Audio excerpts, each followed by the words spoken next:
Quran saat diturunkan itu sifatnya disebut oleh Allah itu kurikulum hidup, namanya hudan. Hudan itu kurikulum hidup. Nah, ini isinya Al-Fatihah sampai dengan An-Nas, itu kurikulum hidup kita ada di situ. Dalam kandungan ibunda kita, maka ayat tentang kandungan Quran surah ke-22 ayat yang kelima, prosesnya Quran surah ke-23 ayat 11 sampai dengan 13. Kemudian dalam proses kandungan itu sampai melahirkan, doanya Quran surah ke-7 ayat 189. Ketika kelahirannya, prosesnya merasakan bagaimana seorang ibu yang sedang mengandung Quran sampai melahirkan, Quran surah ke-31 ayat 14 atau Quran surah ke-46 ayat ke-15.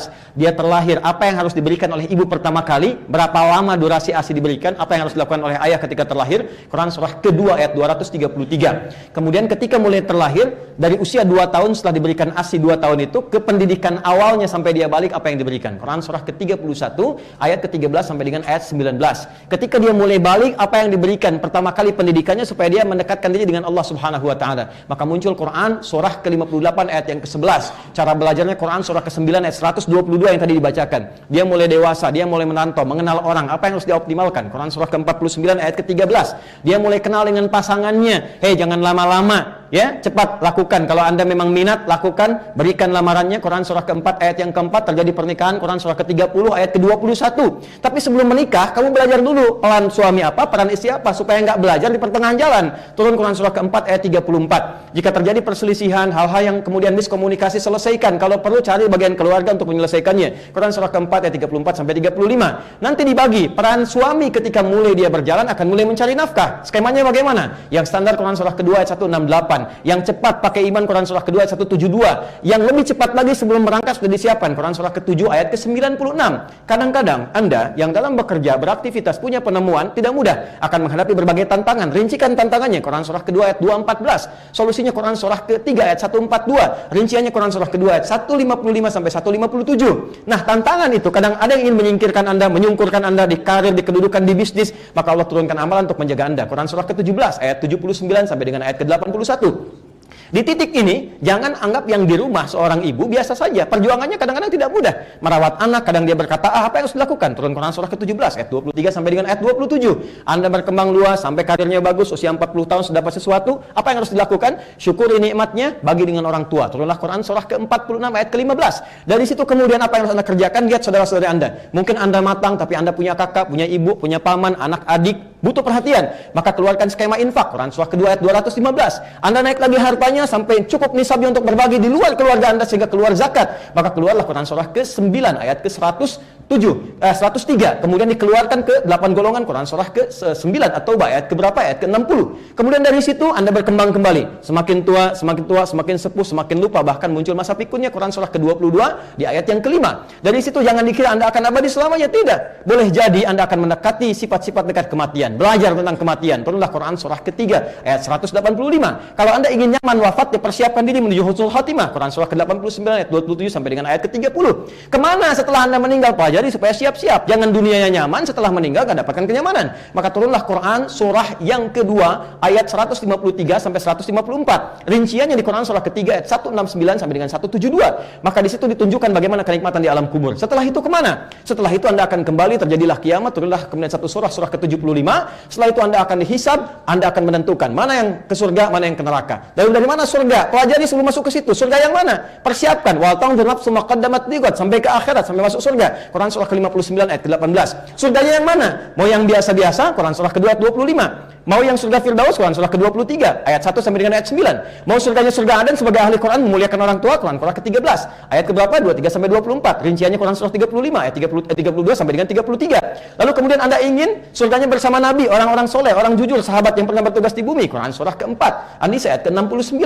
Jangan coba-coba mampir ke neraka. Allah ingatkan, neraka-nerakanya yang paling ringan, yang paling standar, cabut ubun-ubunnya, celupkan kayak teh celup, celup angkat, sekali celup hancur dengan kulitnya, dinaikkan, tumbuh lagi untuk merasakan bagaimana pedihnya azab. Quran surah ke-4 ayat 56. Yang paling dahsyat neraka jahanam. Jahanam itu ada yang bahkan sampai keraknya, kecium aja udah panas, apalagi sampai ke dalamnya. Maka yang masuk ke situ hati-hati, ada dua golongan, orang-orang kafir dan orang-orang munafik. Turunlah Quran surah ke-4 ayat 140, paling kiri sebelah bawah. Tapi ada kesempatan untuk bertobat untuk kembali. Quran surah ke-4 ayat 143-nya. Sampai di tengah-tengahnya bagaimana kalau 50-50. 50% soleh, 50% salah.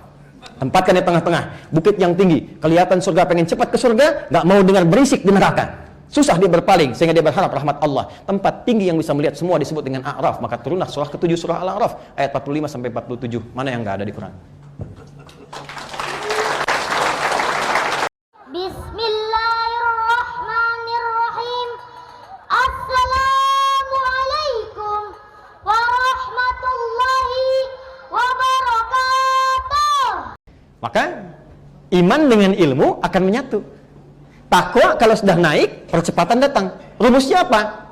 Maka iman kuatkan dulu lewat skema ibadah, amal soleh. Amalan pertamanya apa tadi? Salat. Makanya semua orang hebat, ini rahasia penting, ada buku bagus biografi 100 ulama muslim atau cendekiawan Islam yang dulu diterbitkannya sama Mizan tahun 97. Itu kalau Anda gali, semua yang disebutkan orang-orang hebat itu rata-rata dari kecil. Bu, izin ya Bu ya, kalau nanti ada anak-anak atau di rumah teman-teman, dari usia kecil 7 sampai 10 tahun itu latihan pertamanya sholat. Yang kedua Quran. Ibnu Sina, buka sejarahnya, biografinya, kalau beliau lupa, itu bukan buka buku, tapi masuk masjid sholat 2 rakaat dan ingat kembali. Orang sekarang ada yang lebih hebat dari Ibnu Sina, baru takbir ingat semua, sampai yang nggak pengen diingat ingat. Sampai kata Nabi, hatta la yas'ural musalli karakatan yusalli, sampai lupa berapa rakaat dia sedang menunaikan salatnya. Tahu Al-Bukhari? Nama aslinya bukan Al-Bukhari, nama aslinya Muhammad. Punya bapak namanya Ismail, kakeknya Ibrahim, kakek buyutnya Al-Mughirah, yang buyutnya Al-Bardizbah, tinggal di Kecamatan Ju'fa, Kabupaten Bukhara, Provinsi Khorasan, negara Uzbekistan. Karena dari Bukhara, beliau perkenalkan saya dari Bukhara, rumusnya tambah al di depannya, ujungnya i, maka disebut Al-Bukhari. Usia 2 tahun matanya buta, maaf ditinggal ayahnya, ayah meninggal, usia 4 tahun matanya buta. Tapi apa amalan yang didawamkan oleh ibundanya dan wasiat ayahnya kepada anaknya? 2, salat dan Quran. Anda tahu apa yang terjadi? Karena dekatnya dengan Allah, orang tua itu kalau dekat dengan Allah berkahnya ke anak. Nanti rahasianya surat Al-Kahf, di 4 kisah viral itu, salah satunya 2 anak yatim itu kan, yang dapat keberkahan karena kesolehan bapak ibunya. Wa kana abuhuma salihah. Perhatikan, anaknya dididik sholat dan Quran, ibunya konsisten bahkan punya mihrab. Rahasia kedua, kalau Anda ingin dipercepat doa dikabulkan, rezekinya dimudahkan, maka punya mihrab di rumah. Gak harus satu ruangan, bagian kecil walaupun sehamparan sejadah. Khususkan untuk ibadah. Jangan ada yang lain di situ, ibadah saja. Dalilnya Quran surah ketiga ayat 37. Maryam punya mihrab. Perhatikan, mau apapun ibadah di situ. Baca Quran, sholat, zikir. Tapi kalau mengerjakan selain ibadah, keluar. Termasuk selfie dan bikin status. Sedang di mihrab ya, jangan ganggu. Keluar. Oke? Apa yang terjadi? Akan terjadi percepatan pemberian dari Allah. Saya cepat sekali. Ibunda Al-Bukhari masuk kemudian ke mihrabnya sering berdoa. Al-Bukhari dididik sholat dengan Quran, maka usia 4 tahun itu terjadi sesuatu yang luar biasa. Matanya tak melihat, tapi mata batinnya dibuka sehingga mudah menangkap apapun yang disebutkan. Al-Bukhari kalau dibacakan sekali dibaca, selesai langsung hafal dalam kepalanya. Hafalan ada 2 ya adik-adik? Hafalan di luar kepala dan dalam kepala. Di luar kepala belum hafal. Saya kasih rahasia tentang Qurannya. Perhatikan baik-baik. Ini yang ingin saya sampaikan. Buka kitab namanya Fathul Bari fi Syarah Sahih Al-Bukhari, 16 jilid yang pertama. Kalau sama cetakannya dengan saya, halaman 34, paling kiri sebelah bawah, paragraf ketiga. Lihat baik-baik. Perhatikan, fokus. Ketika beliau matanya divonis buta permanen, semangat belajar Qurannya tinggi, maka minta pada ibunya disekolahkan ke Kutab, awal belajar Quran. Didampingi asisten berangkat ke sana. Oleh gurunya dibacakan surat Qaf. Banyak murid belajar, yang dewasa juga ada. Begitu selesai dibacakan surat Qaf, gurunya hanya iseng bertanya, man hafidha, siapa yang sudah hafal? Al-Bukhari kecil, dalam ketidakpenglihatan matanya beliau mengangkat tangan dan berkata, hafidtu an dhahri qalbi syekh. Saya sudah hafal dalam kepala saya. Gurunya penasaran, dipanggil ke depan, ya bunayya ta'al iqra, anakku maju baca. Dan dibacakan sempurna, bukan hanya benar tapi spesial mahraj dan sifat hurufnya seperti syekhnya. Fata'ajjaba syaikhu faqala minal an idrusul hadis. Syekhnya kagum lalu mengatakan, sejak saat ini belajarlah hadis. Senang Al-Bukhari kecil, pulang ke rumah diceritakan ke ibunya, ummi hadatsa kadza wa kadza. Bu, tadi ada kejadian begini. Uridul hadis, saya pengen belajar hadis. Kata ibunya, ya bunayya iktafi bil Quran. Nah, kamu cukupkan Quran dulu karena ada keterbatasan. Kalau sudah Quran, silakan hadis. Hormat ibunya tapi juga ta'zim pada syekhnya, beliau katakan, saya akan belajar Quran bu, tapi izinkan saya pun ingin belajar hadis. Meraba jalan ke kamarnya, kemudian ibunya melihat itu, merasakan haru masuk ke mihrabnya.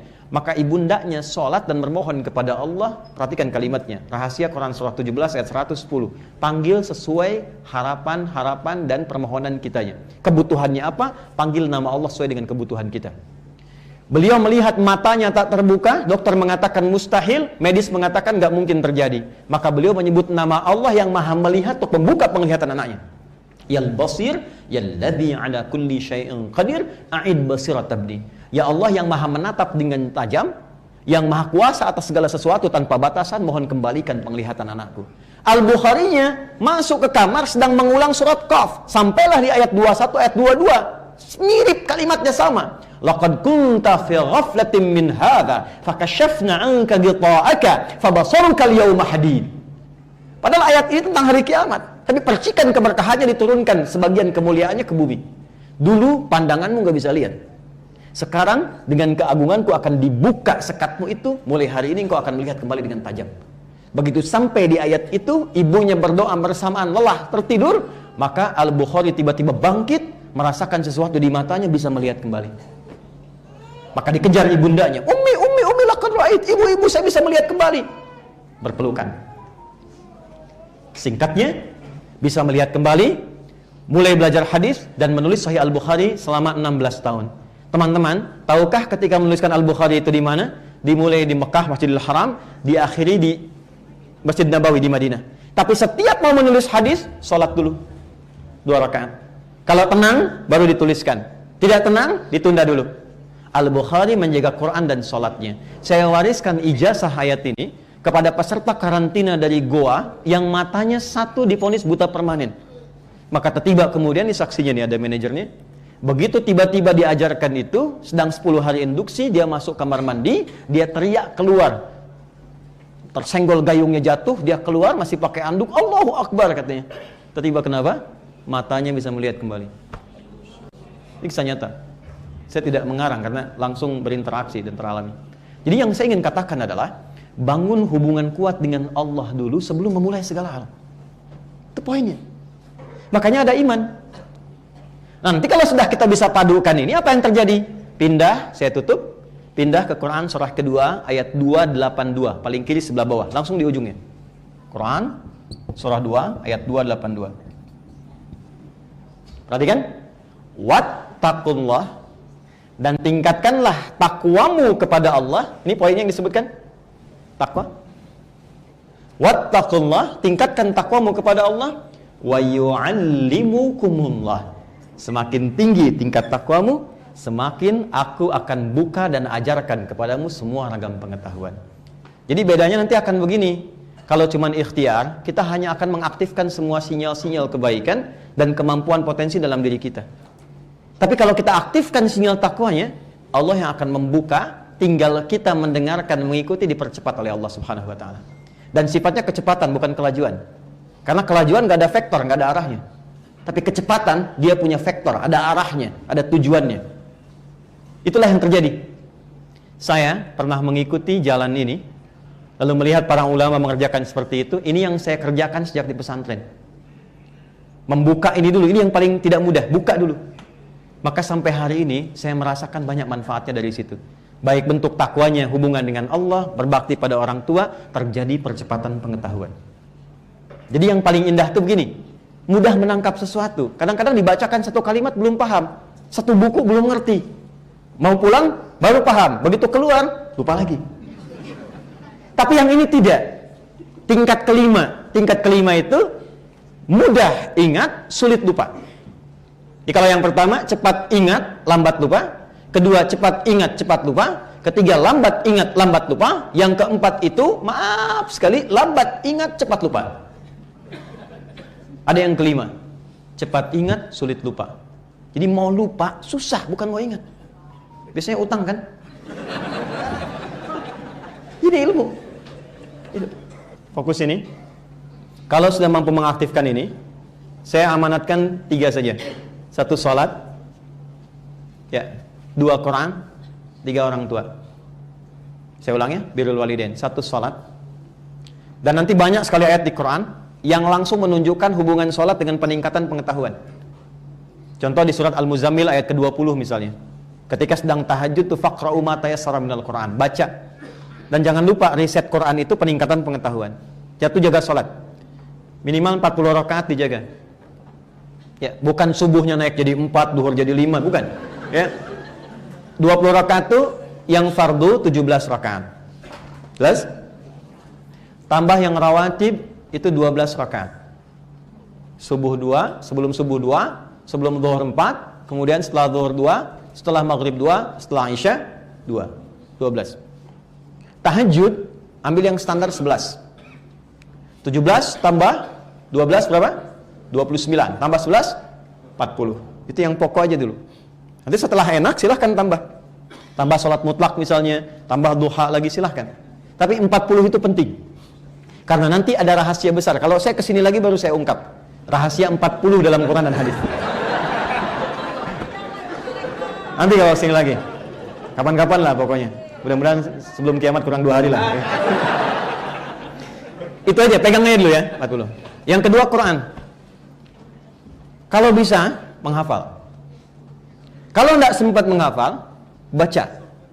Dan sekarang ada riset baru, orang-orang yang terbiasa baca, walaupun 1 halaman, 1 lembar itu 2 halaman, itu pertama akan membuat mentalitasnya stabil. Karena Quran itu langsung ke jiwa, syifa itu di jiwa. Yang kedua, memberikan keberkahan pada aktivitas, lebih tenang. Dan rumusannya kan di mahfudzat, jiwa yang tenang melahirkan aktivitas yang cemerlang. Ya, jadi jiwanya lebih tenang, pikirannya lebih terbuka sehingga mudah mengakses sesuatu.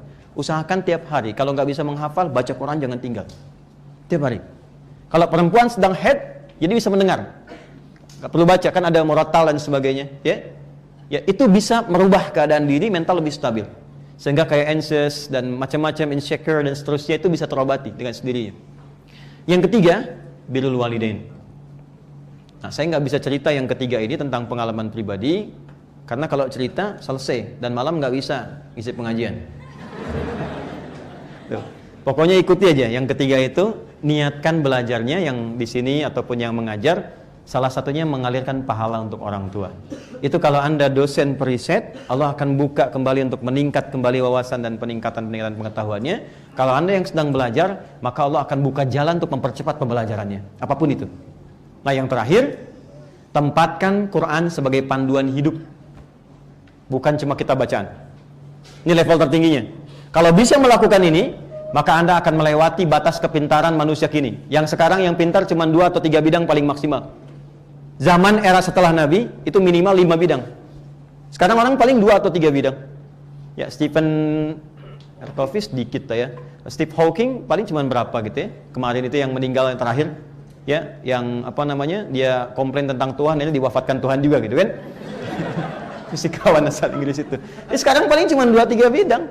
Ya paling fisika matematika, yang lainnya nggak pakar di bidangnya. Dulu orang, matematika, fisika, kimia, saat yang bersamaan tafsir, hadis, fikih, paham semua. Imam Syafi'i itu jangan salah. Imam Syafi'i itu, Muhammad bin Idris Asy-Syafi'i, paham Quran, paham hadis, ahli bahasa, ahli mantik, ahli matematika, dokter, kedokteran itu paham Imam Syafi'i. Mungkin ada 7-10 bidang beliau kuasai itu. Walaupun dominan di fikih. Genius.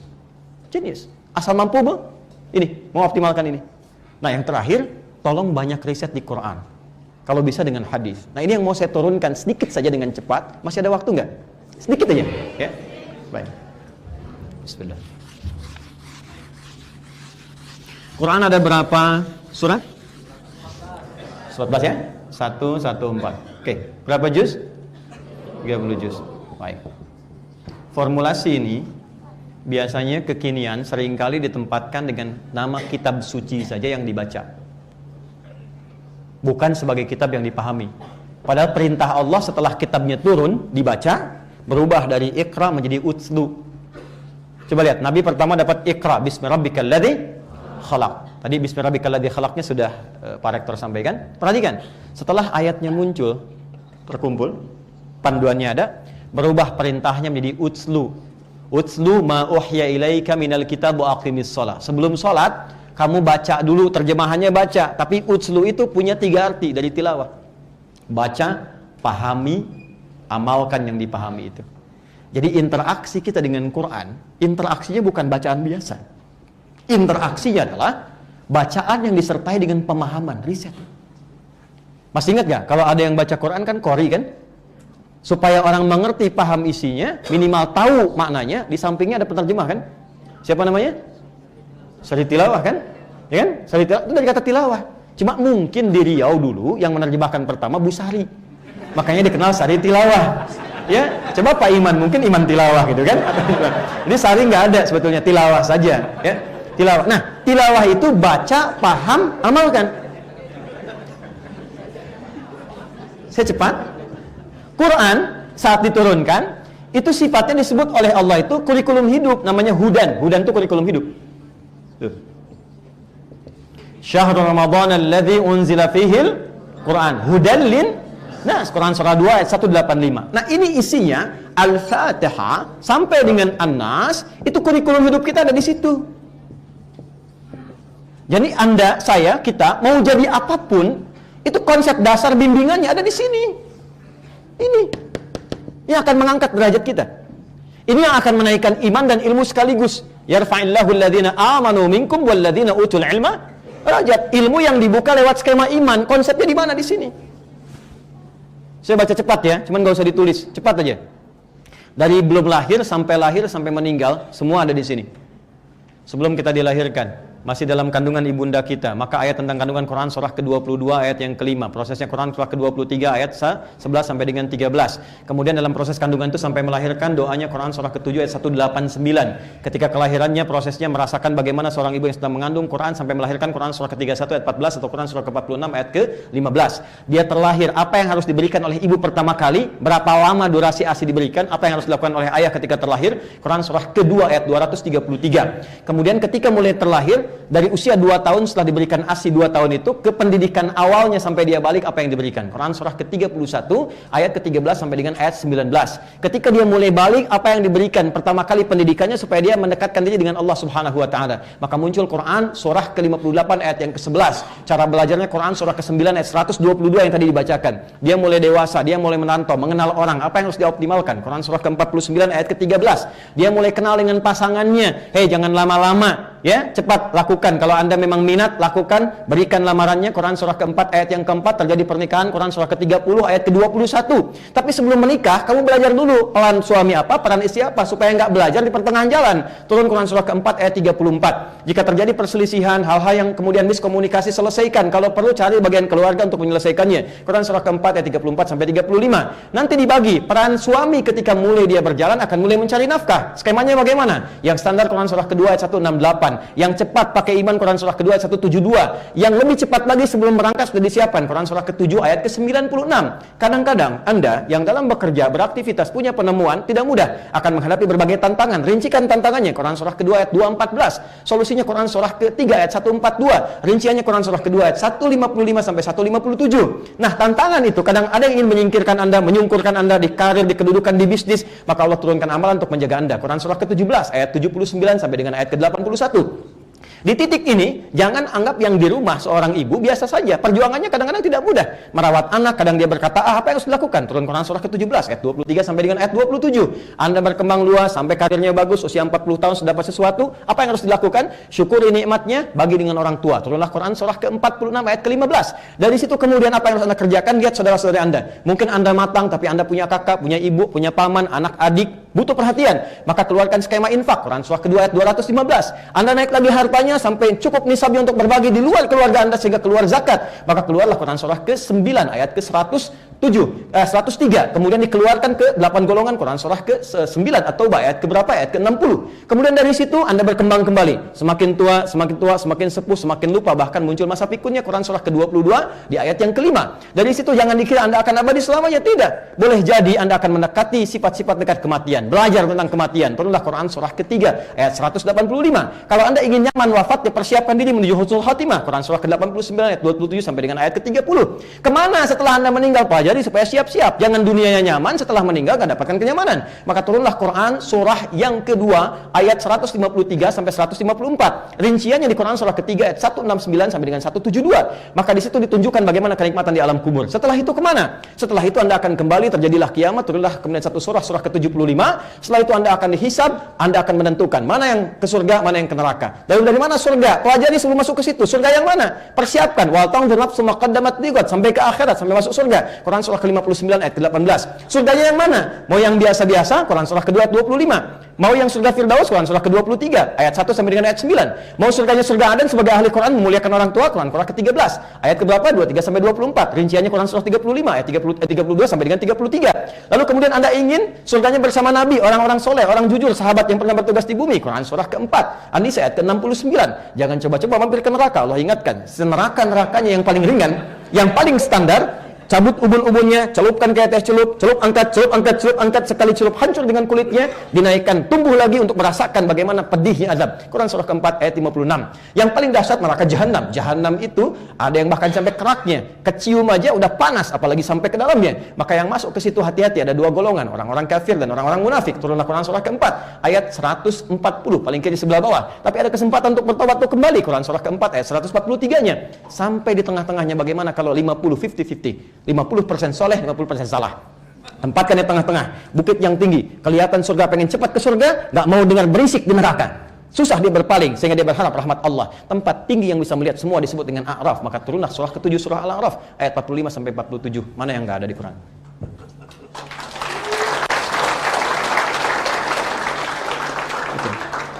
Nah, jadi berinteraksi dengan Quran itu, bacaan bagus, ada pahala, tapi yang diharapkan petunjuk Qurannya muncul dalam kehidupan. Islam itu jangan ditempatkan hanya di Quran sebagai mushaf, harus jadi perilaku.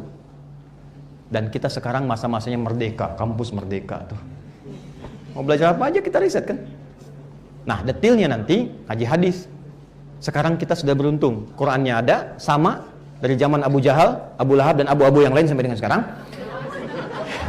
Plus dengan hadisnya. Ya, hadisnya juga lengkap dan sudah dibukukan. Jadi Anda nggak ada alasan nggak bisa ngeles. Coba lihat hadisnya. Pernah dengar Imam Al-Bukhari yang paling populer, nama kitabnya apa? Saya tutup. Imam Al-Bukhari, kitab hadis Imam Al-Bukhari, namanya apa? Sahih Al? Bukan. Oh, jangan ngarang, jangan maksa. Bukan, nama kitab Imam Al-Bukhari itu kitab hadis yang populernya namanya Al-Jami As-Sahih Al-Musnad Al-Mukhtasar min umuri Rasulullah sallallahu alaihi wasallam wa sunanihi wa ayyamihi. Itu namanya. Coba ulangi. Nah, karena kepanjangan maka disingkatlah dengan Sahih Al. Tapi problemnya kita tidak memaknai dengan utuh judul kitabnya. Sementara ulama menulis kitab itu esensi isinya. Hadis itu punya 4 kualifikasi kitab. 1 jami', kedua sunan, ketiga musnad, keempat mu'jam. Jami itu artinya apa? Jami itu artinya tuntunan yang komprehensif.